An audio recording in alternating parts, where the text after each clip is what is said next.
ദൈവ തിരുനാമത്തിന് മഹത്വമുണ്ടാവട്ടെ. Bible reading പ്രോഗ്രാമിൽ സംബന്ധിക്കുന്ന ഏവർക്കും കർത്തൃനാമത്തിൽ സ്നേഹവന്ദനം. ഇന്ന് നമ്മൾ വായിച്ച് ധ്യാനിക്കുന്നത് ഉൽപ്പത്തി പുസ്തകം 6-ാം അധ്യായമാണല്ലോ.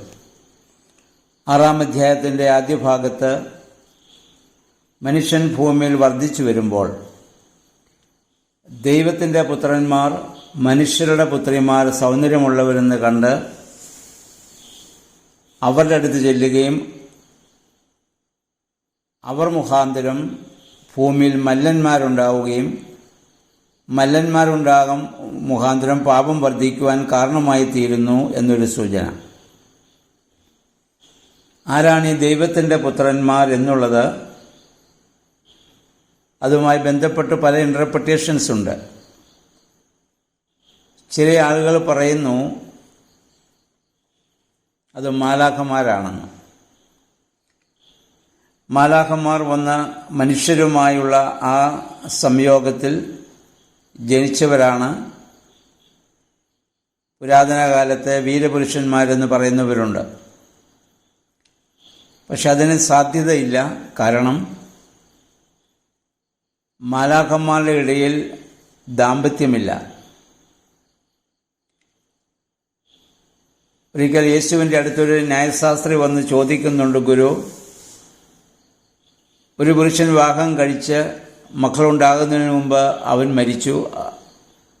അവൻ്റെ സഹോദരൻ അവൻ്റെ ഭാര്യയെ പരിഗ്രഹിച്ച് മരിച്ചുപോയ സഹോദരന് വേണ്ടി മക്കളെ ജനിപ്പിക്കണമെന്ന് യഹൂദ നിയമം, അതിന് ലിബറേറ്റ് മാരേജ് അഥവാ ദേവരധർമ്മം എന്ന് പറഞ്ഞു വന്നു. കാരണം മക്കളില്ലാതെ മരിക്കുന്നത് ശാപമാണെന്നും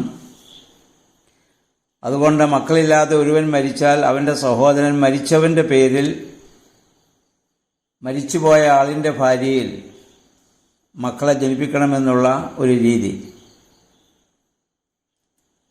അങ്ങനെ ഒരു പുരുഷൻ ഒരു സ്ത്രീയെ 7 സഹോദരന്മാർ വിവാഹം കഴിച്ചെന്നും 7 പേരും മരിച്ച അവസാനം സ്ത്രീയും മരിച്ചു. സ്വർഗരാജ്യത്തിൽ വെച്ച് അവൾ ആർക്ക് ഭാര്യയാകും? ഭൂമിയിൽ 7 പേർക്കും ഭാര്യയായിരുന്നല്ലോ. ഇതാണ് ചോദ്യം. മർക്കോസിന്റെ സുവിശേഷം 12-ാം അധ്യായത്തിൻ്റെ ഒരു 20 വാക്യങ്ങൾ നമുക്കിത് കാണാൻ പറ്റും. യേശുവരോട് പറയുന്നുണ്ട്, പുനരുത്ഥാനത്തിൽ വിവാഹത്തിനെടുക്കുകയോ വിവാഹത്തിന് കൊടുക്കുകയോ ചെയ്യുകയില്ല. എല്ലാവരും മാലാഖമാരെ പോലാണ്, ദൈവദൂതന്മാരെ പോലാണ്. അവരുടെ ഇടയിൽ ജഡവികാരമില്ല, അവർക്ക് ദാമ്പത്യമില്ല. അതുകൊണ്ട് അവരാണ് വന്നതെന്ന് വിശ്വസിക്കാനാവില്ല. മറ്റൊരു ഇൻ്റർപ്രിട്ടേഷൻ ഇതുമായി ബന്ധപ്പെട്ട് കേട്ടിട്ടുണ്ട്. കായീൻ ഹാബേലിനെ കൊന്നതിന് ശേഷം ആദത്തിനും ഹാവയ്ക്കും ജനിച്ചൊരു മകൻ സേത്തും അവൻ്റെ തലമുറകളും ദൈവത്തിന് പൂർണ്ണമായി വിധേയപ്പെട്ട്, കാരണം തൻ്റെ കുടുംബത്തിലുണ്ടായ ആ ഒരു ദുരനുഭവം മുഖാന്തരം വലിയ ഭക്തന്മാരായി ജീവിച്ചെന്നും അതിൽ ആ തലമുറയിൽ അനേകം ആളുകൾ സന്യസ്തം സ്വീകരിച്ച് ദൈവത്തിന് പൂർണ്ണമായി സമർപ്പിച്ച് ജീവിച്ചെന്നും,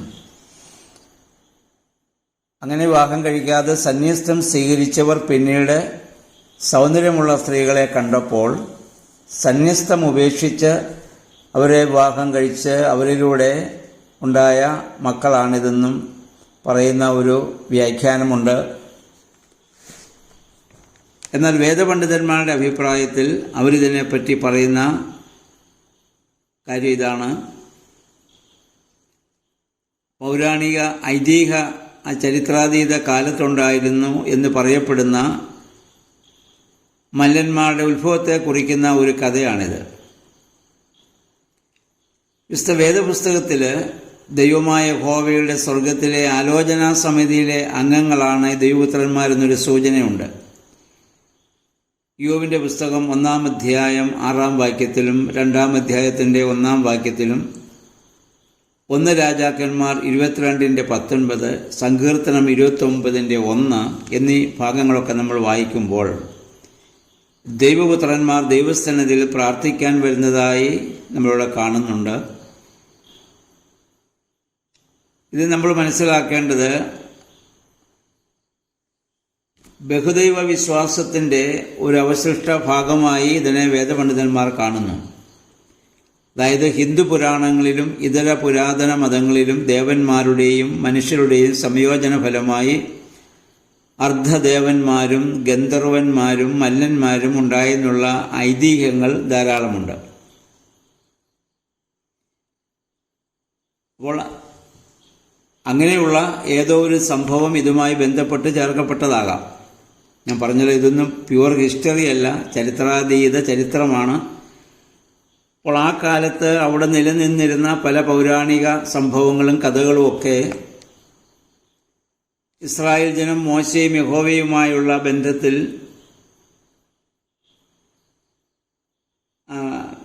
അതുമായിട്ടുള്ള ഒരു വിശദീകരണമായിട്ട് നമ്മളിതിനെ കാണുന്നതാണ് ഉത്തമം. എന്തായിരുന്നാലും അത് മുഖാന്തരം ലോകത്ത് പിന്നീട് പാപം വർദ്ധിക്കുന്നതായി നമ്മൾ കാണുന്നു. പാപം വർദ്ധിച്ചപ്പോൾ മനുഷ്യനെ സൃഷ്ടിച്ചതിൽ ദൈവം പോലും ദുഃഖിക്കുന്ന ഒരു സാഹചര്യം. അതുകൊണ്ട് ദൈവം ഒരു തീരുമാനമെടുക്കുന്നു, ഇനി എൻ്റെ ആത്മാവ് സദാകാലം മനുഷ്യനിൽ വസിക്കുകയില്ല. ദൈവം ഭൂതലത്തെ മുഴുവൻ നശിപ്പിക്കുവാനായിട്ട് അവിടെ ഒരു തീരുമാനമെടുക്കുന്നതായി നമ്മൾ കാണുന്നു. അങ്ങനെ തീരുമാനമെടുക്കുമ്പോൾ ഒരു മനുഷ്യനെക്കുറിച്ച് അവിടെ പറയുന്നുണ്ട്, നോഹ എന്നൊരു മനുഷ്യനെക്കുറിച്ച്.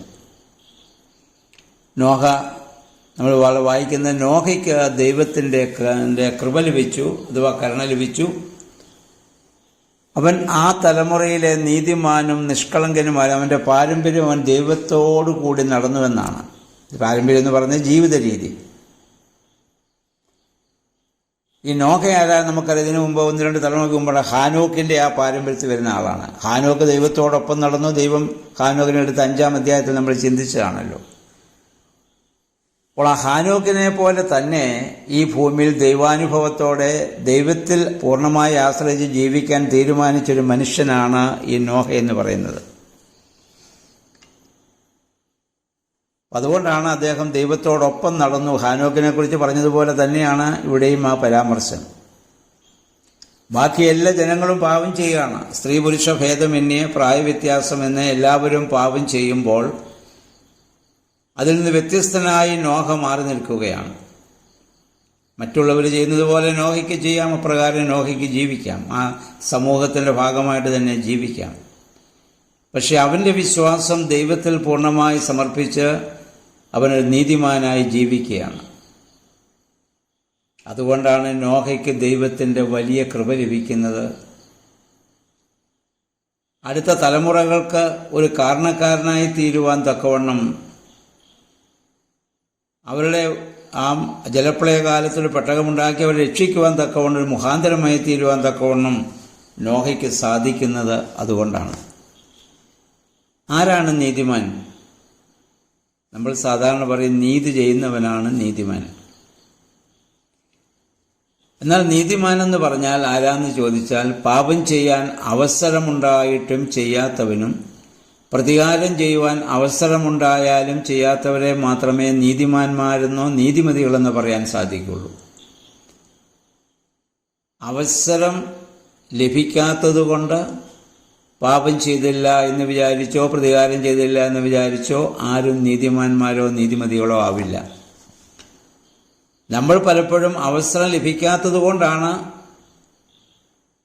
അല്ലെങ്കിൽ അതിനുള്ള കഴിവില്ലാത്തത് കൊണ്ടാണ് പ്രതികാരം ചെയ്യാതിരിക്കുന്നതും പാപം ചെയ്യാതിരിക്കുന്നതും. അതുകൊണ്ട് യാതൊരു പ്രയോജനവുമില്ല. അവസരം ലഭിച്ചാലും അത് ചെയ്യുക. കാരണം നോഹയുടെ കാലത്ത് എല്ലാവരും പാപം ചെയ്യുമ്പോൾ നോഹയ്ക്ക് ധാരാളം അവസരമുണ്ട് ചെയ്യാൻ, പക്ഷെ നോഹ ചെയ്യുന്നില്ല. അതാണ് നീതിമാൻ. വേദപുസ്തകത്തിൽ ധാരാളം ഉദാഹരണങ്ങൾ നമുക്കുണ്ട്. ഒരു ഉദാഹരണം ഉൽപ്പത്തി പുസ്തകം 45-ാം അധ്യായത്തിൻ്റെ 1 മുതൽ ഭാഗങ്ങൾ നമ്മൾ വായിക്കുമ്പോൾ, ജോസഫിൻ്റെ അടുത്ത് തൻ്റെ സഹോദരന്മാർ ക്ഷാമമുഖാന്തരം ധാന്യം വാങ്ങാൻ വന്ന സംഭവം നമ്മൾ വായിക്കുന്നുണ്ട്. ജോസഫിനെ ഈ സഹോദരന്മാർ ഒരുപാട് പീഡിപ്പിക്കുകയും വേദനിപ്പിക്കുകയും കൊല്ലാൻ ശ്രമിക്കുകയും അവസാനം ഇസ്മായേലർക്ക് വിറ്റുകളയുകയും ചെയ്തവനാണ്. എന്നാൽ ദൈവം ജോസഫിനോട് കൂടെയിരുന്നു. ജോസഫിന് സ്വപ്നവ്യാഖ്യാനത്തിനുള്ള കഴിവ് ലഭിച്ചു. ഫറവോ രാജാവ് കണ്ട സ്വപ്നത്തിന് വ്യാഖ്യാനം കൊടുത്തതുകൊണ്ട് ഫറവോ രാജാവ് രാജകൊട്ടാരത്തിൽ അദ്ദേഹത്തെ ആക്കി പ്രധാനമന്ത്രിയാക്കി. രാജാവ് എന്ന് ജോസഫിനോട് പറഞ്ഞത്, സിംഹാസനത്തിൽ മാത്രം ഞാൻ നിന്നേക്കാൾ ഉന്നതനായിരിക്കും. തൻ്റെ കയ്യിൽ കിടന്ന മോതിരം വരെ ഊരി ജോസഫിൻ്റെ വിളിൽ ഇട്ടുകൊടുത്ത് അത്രമാത്രം സ്ഥാനമാനങ്ങൾ ജോസഫിന് കൊടുത്തു. ജോസഫിനെ ആദരിച്ചു. ആ ജോസഫിൻ്റെ അടുത്ത്, ഈ അധികാരമുള്ള ജോസഫിൻ്റെ അടുത്താണ് ഒരിക്കൽ തന്നെ പീഡിപ്പിച്ച, കൊല്ലാൻ ശ്രമിച്ച സഹോദരന്മാർ വന്നത്. ജോസഫിന് സഹോദരന്മാരെ മനസ്സിലായി, പക്ഷെ സഹോദരന്മാർക്ക് ജോസഫിനെ മനസ്സിലായില്ല. നമ്മളിവിടെ വായിക്കുന്നു, സഹോദരന്മാരെ തിരിച്ചറിഞ്ഞ ജോസഫ് ആ കൊട്ടാരത്തിലുള്ള മിസ്രൈമിലെ മൊത്തം പുറത്താക്കിയിട്ട് കൊട്ടാരത്തിൻ്റെ വാതിലടച്ചു. നമ്മൾ വായിക്കുന്ന ജോസഫ് ഉച്ചത്തിൽ കരഞ്ഞെന്നും ആ കരച്ചിൽ ആ കൊട്ടാരം മുഴുവൻ കേൾക്കത്തക്കവണ്ണമുള്ള വലിയ കരച്ചിലായിരുന്നെന്നുമാണ്. പ്രിയമുള്ളവരെ, ചിന്തിക്കുക, ജോസഫ് ഇപ്പോൾ കരയേണ്ടവനാണോ അതോ കരയിപ്പിക്കേണ്ടവനാണോ? തൻ്റെ സഹോദരന്മാർ ഒരിക്കൽ തന്നെ ഒരുപാട് കരയിപ്പിച്ചതാണ്. ഇന്ന് ജോസഫിന് അവരോട് പകരം ചോദിക്കാനുള്ള, തിരിച്ചു കരയിപ്പിക്കാനുള്ള എല്ലാ അധികാരങ്ങളും സാഹചര്യങ്ങളുമുണ്ട്. പക്ഷേ കരയിപ്പിക്കേണ്ട ജോസഫ് ഇവിടെ സ്വയം കരയുകയാണ്. അതാണ് നീതിമാൻ. ജോസഫ് തന്നെ വെളിപ്പെടുത്തിയപ്പോൾ സഹോദരന്മാർ ഭ്രമിച്ചുപോയി. അവർ വിചാരിച്ചു ഇവൻ ഞങ്ങളോട് പ്രതികാരം ചെയ്യും. ജോസഫ് അവരോട് പറയുന്നൊരു വാക്കുണ്ട്, എന്നെ ഇവിടെ വിറ്റ് കളഞ്ഞതിൽ നിങ്ങൾ ദുഃഖിക്കേണ്ട. നിങ്ങളല്ല എന്നെ ഇവിടെ വിട്ടത്. നിങ്ങളുടെ ജീവൻ നിലനിർത്താൻ നിങ്ങൾക്ക് മുന്നമേ ദൈവം എന്നെ ഇവിടെ അയച്ചതാണ്. അങ്ങനെ പറയാൻ സാധിക്കുന്നവനാണ് നീതിമാൻ. നമുക്ക് ഇതുപോലെയുള്ള ഒരുപാട് പ്രതിസന്ധി ഘട്ടങ്ങൾ ഉണ്ടായിട്ടുണ്ടാവാം. നമ്മളെ അനേകർ വേദനിപ്പിച്ചിട്ടുണ്ടാവാം, കുറ്റപ്പെടുത്തിയിട്ടുണ്ടാവാം, നഷ്ടങ്ങൾ വരുത്തിയിട്ടുണ്ടാവാം. അവരെയൊക്കെ കാണുമ്പോൾ നിങ്ങളല്ല അതിന് കാരണക്കാർ, ദൈവഹിതമാണെന്ന് നമുക്ക് എപ്പോൾ പറയാൻ സാധിക്കുന്നുവോ അപ്പോഴാണ് നമ്മൾ നീതിമാന്മാരും നീതിമതികളുമാകുന്നത്. ഇതുപോലെ പുതിയ നിയമത്തിൽ മറ്റൊരു വലിയ ഉദാഹരണമാണ് നമ്മുടെ പുതിയ നിയമത്തിലെ ജോസഫ് പിതാവ്. അദ്ദേഹത്തിന് മറിയാം വിവാഹം നിശ്ചയിച്ചു. എന്നാൽ അവർ കൂടി വരുന്നതിന് മുൻപ്, ഒന്നിച്ച് താമസിക്കാൻ തുടങ്ങുന്നതിന് മുൻപ് ജോസഫ് ഒരു കാര്യം അറിഞ്ഞു. താനറിയാതെ മറിയാം ഗർഭവതിയായി. ഏതൊരു പുരുഷനും പ്രകോപിതനാകേണ്ട ഒരു സാഹചര്യമാണ്. പക്ഷെ ജോസഫ് എന്ത് ചെയ്തു നമ്മളിവിടെ വായിക്കുന്നുണ്ട്. മത്തായിയുടെ സുവിശേഷം 1-ാം അധ്യായത്തിൻ്റെ 19 മുതൽ വായിക്കുന്നതാണ്, ജോസഫ് നീതിമാനാകൊണ്ടും മറിയാമിന് ലോകോപവാദം വരുത്താൻ മനസ്സില്ലാതിരുന്നത് കൊണ്ടും മറിയത്തെ ഗൂഢമായി രഹസ്യമായി ഉപേക്ഷിക്കാൻ തീരുമാനിച്ചു എന്നാണ്. ജോസഫിനിപ്പോൾ പ്രതികാരം ചെയ്യാം. കാരണം ജോസഫ് മറിയം ജീവിക്കുന്ന കാലഘട്ടം ഒരു പുരുഷന് ഏത് കാരണം ചൊല്ലിയും ഭാര്യയെ പിരിച്ചുവിടാൻ ന്യായമുണ്ട് എന്നുള്ള ന്യായപ്രമാണ നിയമം നിലനിൽക്കുന്ന കാലഘട്ടമാണ്. ജോസഫിനെ ആരും കുറ്റപ്പെടുത്തത്തില്ല. സത്യം വെളിപ്പെടുത്തിയാൽ മറിയത്തെ കല്ലെറിഞ്ഞു കൊല്ലുകയും ചെയ്യും. അതിന് ജോസഫിന് എന്ത് താല്പര്യമില്ല. ജോസഫ് ഇങ്ങനെ ചിന്തിച്ചു കാണും, എനിക്ക് വിവാഹം നിശ്ചയിക്കപ്പെട്ട പെൺകുട്ടിയാണ്, അവൾക്ക് എന്തെങ്കിലും അബദ്ധം പറ്റിയതാവാം. പക്ഷെ ഞാൻ മുഖാന്തരം അവൾക്കൊരു ലോകോപവാദം ഞാൻ വരുത്തുകയില്ല. അവളെ മറ്റുള്ളവർ കൊല്ലുവാൻ ഞാൻ സമ്മതിക്കുകയുമില്ല. അങ്ങനെ ഒരു തീരുമാനമെടുക്കുന്നവനാണ് നീതിമാൻ. സാഹചര്യമുണ്ടായിട്ടും ചെയ്തില്ല. നമ്മൾ മനസ്സിലാക്കുക, ആ തീരുമാനമെടുത്തവനായ ജോസഫിൻ്റെ അടുത്താണ് രാത്രിയിൽ മാലാഖ വന്നത്. അല്ലാതെ മാലാഖ വന്ന് പറഞ്ഞതിന് ശേഷമല്ല ജോസഫ് തീരുമാനമെടുത്തത്. മാലാഖയാണ് വന്ന് പറഞ്ഞത്, ജോസഫെ നീ വിചാരിച്ചതുപോലെ ഇത് അവിഹിത ബന്ധമല്ല, അവിഹിത ഗർഭമല്ല, പരിശുദ്ധാത്മാവിനാൽ ഗർഭവതിയായതാണ്. ജോസഫിനോട് പറയുന്നത്, ആരാ ജനിക്കാൻ പോകുന്നത് അറിയുമോ? ലോകരക്ഷകനാണ്. അവൻ്റെ പേര് ഇമ്മാനുവേൽ എന്നാവും. ഇമ്മാനുവേൽ എന്ന് പറഞ്ഞാൽ നമുക്കറിയാം, ഗോഡ് വിത്ത് അസ്, ദൈവം നമ്മോടുകൂടെ. മാലാഖ ജോസഫിനോട് പറഞ്ഞതിൻ്റെ അർത്ഥം, ഈ ഉത്തമമായ തീരുമാനമെടുത്തവനായ ജോസഫെ, ദൈവം നിന്റെ കൂടെ ഉണ്ടെന്നാണ്. ഇങ്ങനെയുള്ള തീരുമാനങ്ങൾ നമ്മൾ എടുക്കുമ്പോഴാണ് ദൈവം നമ്മുടെ കൂടെ ഉണ്ടാവുന്ന അനുഭവം ഉണ്ടാവുക. ജോസഫിന് പ്രതികാരം ചെയ്യാനുള്ള അവസരമുണ്ട്.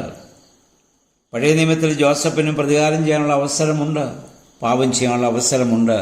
പുത്തിപ്പേറിൻ്റെ ഭവനത്തിൽ വെച്ച് പാപം ചെയ്യാനുള്ള അവസരം പഴയ നിയമത്തിൽ ജോസഫിന് ലഭിച്ചതാണല്ലോ. അവസരമുണ്ടായിട്ടും പാപം ചെയ്തില്ല, പ്രതികാരമുണ്ടായിട്ടും പ്രതികാരം ചെയ്തില്ല. ആ മനുഷ്യനാണ് നീതിമാൻ.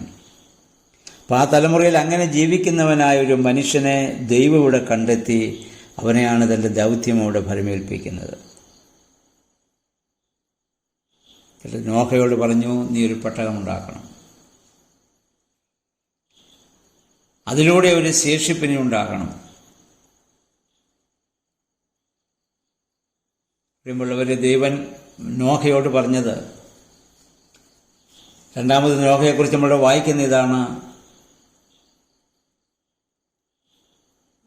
അവൻ നിഷ്കളങ്കനായിരുന്നു എന്നാണ്. എന്തായിരുന്നു നോഹയുടെ നിഷ്കളങ്കത? മഴ പെയ്യാത്തൊരു കാലത്ത് മഴ പെയ്ത് വെള്ളപ്പൊക്കമുണ്ടാകുമെന്നും ആ വെള്ളപ്പൊക്കത്തിലൂടെ രക്ഷപ്പെടാൻ തക്കവണ്ണം പെട്ടകമുണ്ടാക്കണമെന്നും പറഞ്ഞാൽ അത് വിശ്വസിക്കാൻ സാധിക്കണമെങ്കിൽ ശിശുഹൃദയമായ നിഷ്കളങ്ക ഹൃദയമുള്ളവനെ സാധിക്കുകയുള്ളൂ. ഉൽപ്പത്തി പുസ്തകം 2-ാം അധ്യായം നമ്മൾ വായിച്ചത്, ഭൂമിയിൽ നിന്ന് മഞ്ഞു പൊങ്ങി ഭൂതലത്തെ നനച്ചു വന്നുവെന്നാണ്.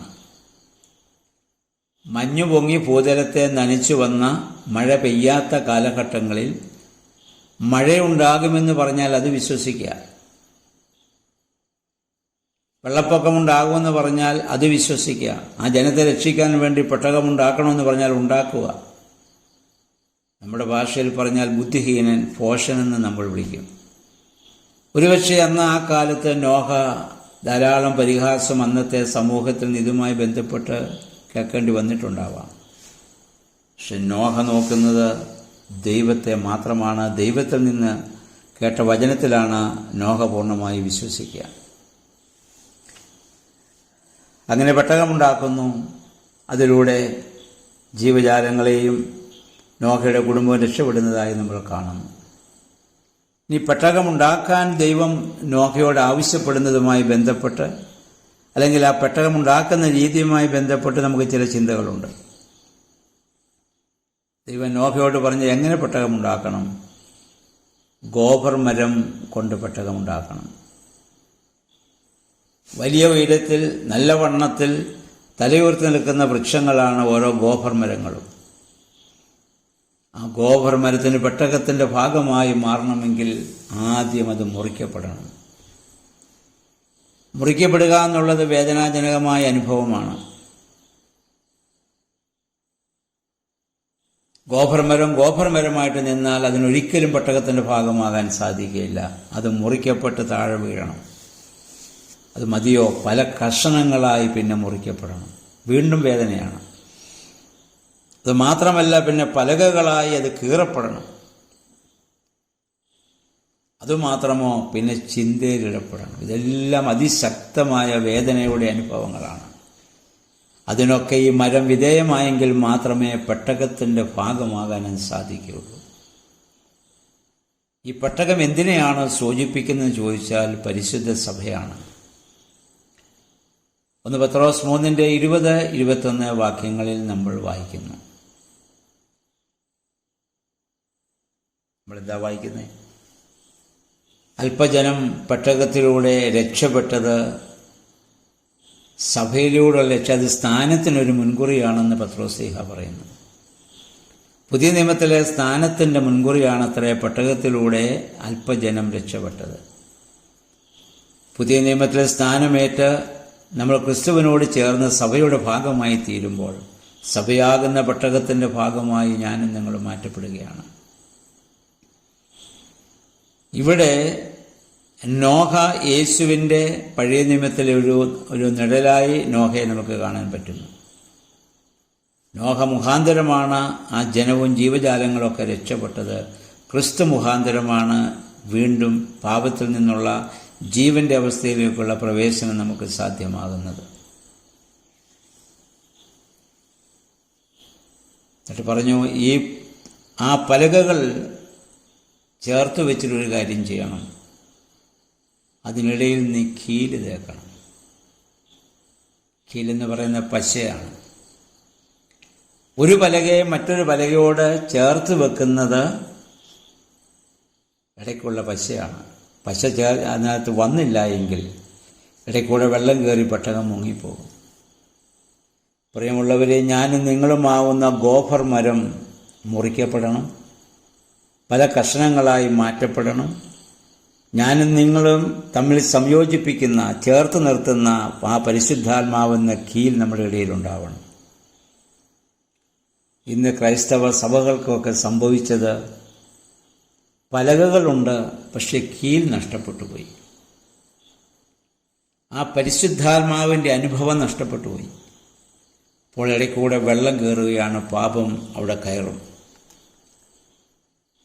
വെള്ളം കയറിയാൽ പെട്ടകം മുങ്ങും. പെട്ടകം കൊണ്ടുള്ളൊരു ഉദ്ദേശവും പിന്നെ അവിടെ നടക്കുകയില്ല. ഇത് നമ്മൾ പ്രത്യേകം ശ്രദ്ധിക്കേണ്ടതാണ്. ഇന്ന് സഭാ നേതൃത്വം കൊടുക്കുന്നവരിലും സഭാംഗങ്ങളിലും ഒക്കെ സംഭവിക്കുന്നത് ഇടയ്ക്കുള്ള കീല് നഷ്ടപ്പെട്ട അവസ്ഥയിലാണ്. മാത്രമല്ല, മുറിക്കപ്പെടാൻ നമ്മളാരും തയ്യാറാവുന്നില്ല.